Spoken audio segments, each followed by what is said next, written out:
Last Call in the Metro East, Part 1. The Lights Before the Violence. There was a time when crossing the bridge into the Metro East at night felt like entering another world.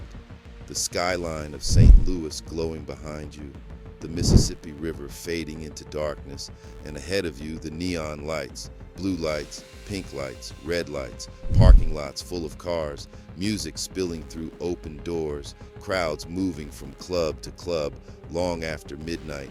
For some people, it was freedom, a place to celebrate after a long week, a place to escape stress, violence, bills, and everyday life. The Metro East nightlife corridor had its own energy. East St. Louis, Washington Park, Brooklyn, Illinois, small towns sitting just minutes apart, connected by nightlife, street culture, and late-night movement. And for years, the club stayed packed, but behind the flashing lights and loud music, something darker was growing.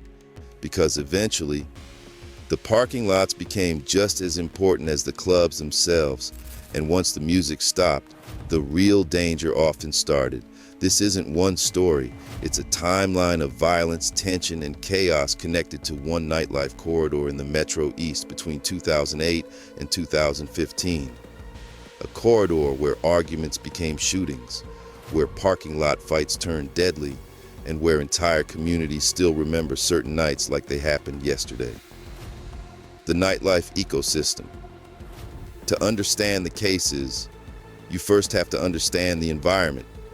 The Metro East nightlife scene wasn't like downtown St. Louis clubs. This was different. The clubs were close together. People moved between locations all night long. Security crews often knew each other, patrons knew each other.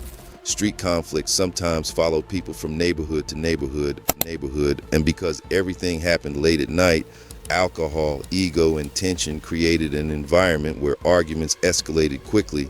Most nights ended normally, but the nights people remember didn't. Anthony Rice / City Nights. By 2009, City Nights had become one of the known nightlife spots in East St. Louis. Anthony Rice became involved in a confrontation outside the club. Witnesses later described the situation escalating rapidly. According to reports, objects were thrown during the confrontation. Then a vehicle entered the chaos. Anthony Rice was struck and run over. The driver was identified as Reginald Allen, a bouncer connected to club security. The case became controversial because of allegations surrounding the confrontation, including claims of racial slurs and questions surrounding the investigation. The Rose Man, Lee Nixon / Lee Nixon's name became associated with a homicide at the Soft Touch Club in Washington Park during the same era. The Rose Man was a pillar of the St. Louis nightlife, oftentimes being seen in at least 10 different clubs in one night. He lost his life doing something that he loved, putting smiles on club patrons' faces with his roses. It was a senseless and tragic crime that shocked the entire St. Louis corridor. The case reflected a broader regional atmosphere of street-level conflict, retaliation, and violence spreading through nearby communities connected to the nightlife corridor. For locals, these incidents no longer felt isolated. They felt connected by the same environment. The violence didn't stop with City Nights, and by the time the next major cases happened, the Metro East nightlife corridor was already gaining a darker reputation. Check out Part 2 of Last Call in the Metro East.